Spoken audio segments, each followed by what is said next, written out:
안녕하세요. 놀라운 논란의 미스터 논란입니다. 김민재 선수가 오랜만에 선발 출전을 했지만 바이에른 뮌헨이 2대 0에서 3대 2로 역전패를 당하면서 충격적인 상황이 펼쳐지고 있습니다. 경기 주요 장면들 그리고 외신의 평가는 어떤지 바로 들어가 보시죠. 자, 오랜만에 선발 라인업에 돌아온 김민재 선수, 우파메카노와 함께 이렇게 서게 됐습니다. 이 상황이 꼭 달갑지만은 않은 게 바이에른 뮌헨은 다음 경기가 여하튼 아스날과의 챔피언스리그 경기이기 때문에 이 김민재 선수를 로테이션으로 썼다라고까지 이야기할 수 있을 것 같은데 그래도 복귀를 한 경기인 만큼 김민재 선수가 좋은 모습을 보여주기를 바랬습니다. 그리고 전반전에는 좋은 모습을 보여줬죠. 김민재 선수가 앞으로 전달한 공이 밀러를 거쳐서 그나브리 쪽으로 오고 이게 이제 건너편에 있는 해리케인 쪽으로 잘 들어가면서 해리케인이 선제골을 기록했습니다. 김민재 선수가 이제 기점이 된 좋은 부분이었고 그리고 이제 그 크로스를 통해서 측면 쪽에서 이제 올라온 공 깔끔하게 이제 그나브리가 마무리를 하면서 하이덴하임과의 경기를 2대 0까지 이 차이를 벌려 놓았습니다. 그런데 이제 문제가 된 게 무엇이냐? 바로 이 다음 부분인데 이 수비를 하는 장면 이제 첫 번째 실점 장면입니다. 뮌헨의 첫 번째 실점 장면이고 후반전으로 넘어와서 상대방의 헤딩 경합 상황에서 이제 김민재가 흔치 않게 실패하는 장면이고 이게 이제 뒤쪽으로 연결이 되면서 사실은 이제 상대방에게 굉장히 좋은 찬스가 나게 됩니다. 근데 이거를 김민재 선수 혼자만의 문제라고 보기 좀 뭐한 게 일단 김민재 선수가 공중볼 경합을 하고 난 뒤에 우파메카노가 빠르게 다가와 버렸습니다. 그런데 그렇게 하면서 이 뒤쪽 공간이 아예 열려버렸죠. 이런 상황 가운데 뒤에 뛰어 들어가는 선수가 있었고 우파메카노가 이건 알았을 때 너무 늦었습니다. 이미 공이 그 뒤쪽으로 전달이 되어버린 뒤였던 거죠. 그래서 공중볼 경합 실패만 문제가 아니라 우파메카노가 커버까지 못 쳐주면서 결국에는 뒤에 완전히 비어버리게 되었고 1대1 찬스를 맞이한 하이덴하임이 결국에는 역전의 이 발판을 마련을 합니다. 게다가 이제 이 상황, 이 측면 쪽에서의 크로스로 시작된 이 두 번째 골도 좀 인상적이었는데 김민재 선수를 키를 살짝 넘어가지고 이 하이덴하임의 공격수죠. 클라인 딘스트에게 딱 왔습니다. 야, 진짜 이거 택배 크로스였는데 이거 뭐 경합을 할 새도 없이 바로 와가지고 원터치로 마무리를 해버리니까 뮌헨이 동점까지 가버리는 그런 상황이 발생했습니다. 사실은 김민재 선수가 이 클라인 딘스트의 어떤 움직임을 확인하지 못했냐? 그건 아닙니다. 이제 이 상대방이 측면 쪽에서 공을 잡았을 때 김민재가 뒤를 살짝 돌아보는 모습이 보이거든요.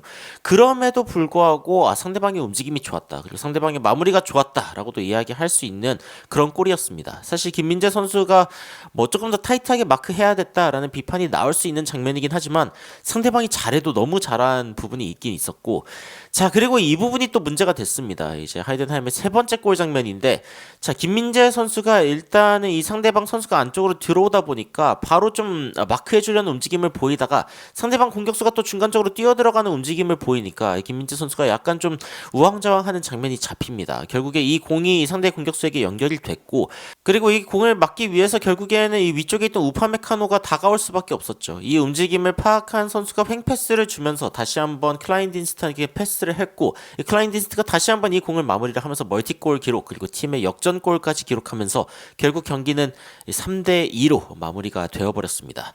김민재 선수가 사실은 이 상황 가운데에서 나올 필요가 있었냐라는 지적이 나올 수 있는 그런 장면이고 사실은 우파메카노는 두 명의 선수를 동시에 막아야 하는 하지만 또 너무 넓은 범위를 커버해야 되는 상황이기 때문에 힘들 수밖에 없죠. 그래서 이 실점의 원인은 다시 한번 또 김민재에게 또 비난의 화살이 쏠릴 수밖에 없는 상황이 되어버렸습니다. 안타까운 상황이죠. 김민재 선수가 사실은 5경기 선발 제외였나요? 이제 굉장히 오랜만에 선발 라인업에 들면서 아무래도 좀 경기 감각이 떨어진 듯한 느낌이 있었고 그리고 이제 원래 어떤 적극적인 모습을 사실 보이려면 훨씬 더 자신감 있고 사실은 자기에 대한 어떤 확신이 더 필요한 플레이인데 아무래도 그런 부분들이 많이 흔들리다 보니까 뭐 진작에 가서 끊었을 공도 못 끊는 그런 상황들이 발생한 것 같습니다. 한 끗 차이죠. 한 끗 차이인데 그런데 김민재 선수의 수비가 아무래도 좀 더 도전적인 부분이 있다 보니까 실패했을 때의 리스크가 너무 크다라고 보여지기도 합니다. 뮌헨과 아스날의 경기 결국에는 이렇게 끝났는데 3일 뒤에 이제 아스날과 바이에른의 경기가 있습니다. 투엘 감독은 심지어 바이에른이 기복이 있는 게 다행이다라고 이야기를 하면서 아스날과의 경기도 희망이 있다 이런 식으로 이야기를 하고 있습니다. 리그는 어쨌건 리그 선두와 16점 차이가 나버리는 상황이 되어버린 상황이기 때문에 뭐 더 이상 리그 승리, 우승을 노릴 수는 당연히 없는 상황이고 이 상황에서 결국에는 챔피언스 리그에서의 어떤 선전을 바라야 하는데 문제는 김민재 선수가 이 경기에서 뛸 수 없을 것 같다. 그리고 남은 어떤 중요한 경기들에서도 김민재 선수의 기용이 불투명해졌다라는 게 가장 큰 문제가 아닌가 싶습니다. 독일 언론에서는 이제 그 높을수록 낮은 평점이고 1점을 받을수록 이제 높은 평점인데 케인이 4점, 그나브리가 3점.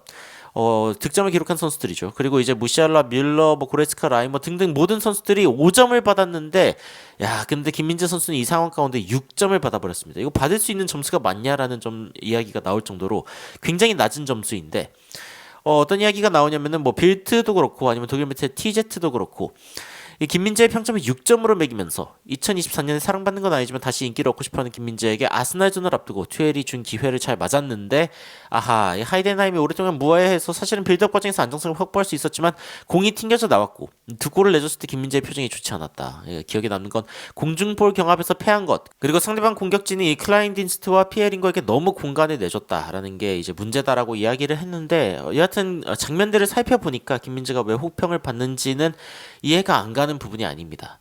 사실 김민재 선수가 그 선발 명단에서 제외되기 이전에 뭔가 그렇게까지 안 좋은 경기를 보여준 적이 있었나라고 생각했을 때 그렇지는 않거든요.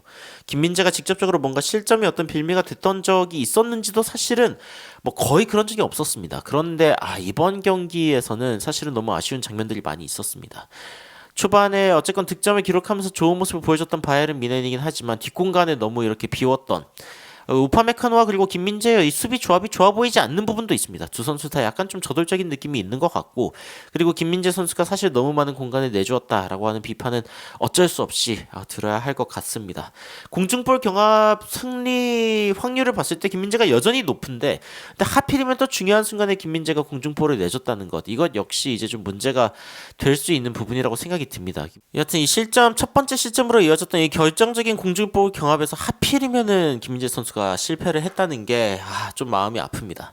그런데 여러분들 보시면 알겠지만 이 축구라고 하는 이 경합 싸움의 승리 그리고 이 패스 기회의 차단 이런 부분들이 진짜 한 끗 차이입니다. 한 끗 차이인데 이런 한 끗 차이에 이 문제가 되는 게 결국에는 경기 감각 그리고 자신감에 대한 부분일 수 있거든요. 김민재 선수가 월드 클래스급 선수인 거는 여전히 부정할 수 없는 사실이기 때문에 하루빨리 자신감을 좀 회복하고 그리고 경기 감각도 좀 끌어올릴 수 있는 그런 상황들이 왔으면 좋겠다라는 생각이 듭니다만 오늘 경기는 이 외신의 혹평이 아쉽게도 부정하기가 좀 어렵다라고 이야기를 좀 하고 싶습니다. 여러분들은 뮌헨과 하이덴하임의 경기를 보시면서 어떤 생각이 드셨는지 궁금한데 댓글로 의견 남겨주시면 더욱 흥미로운 소식으로 찾아뵙도록 하겠습니다. 이상 놀라운 논란 미스터 논란이었습니다. 시청해주셔서 감사합니다.